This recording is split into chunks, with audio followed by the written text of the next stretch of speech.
Social media and mental health original script.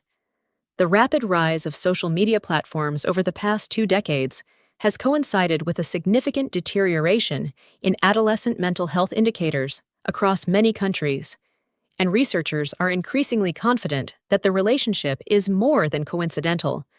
Social media platforms are deliberately engineered to maximize engagement through what psychologists call dopamine loops.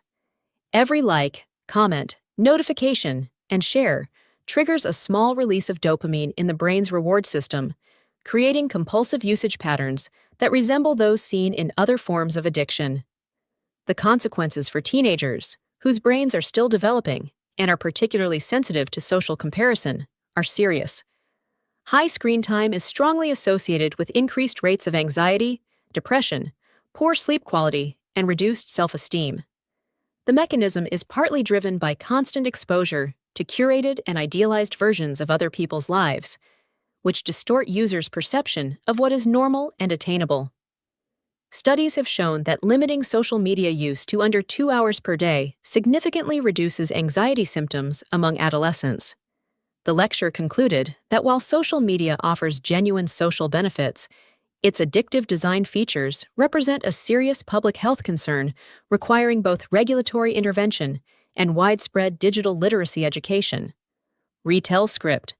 The lecture explored links between social media, dopamine loops, and adolescent mental health.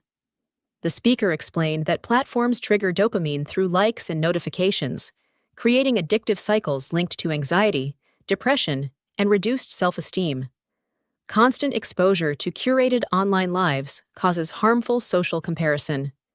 The lecture noted that limiting use to under 2 hours daily reduces anxiety symptoms and concluded that regulation and digital literacy education are urgently needed.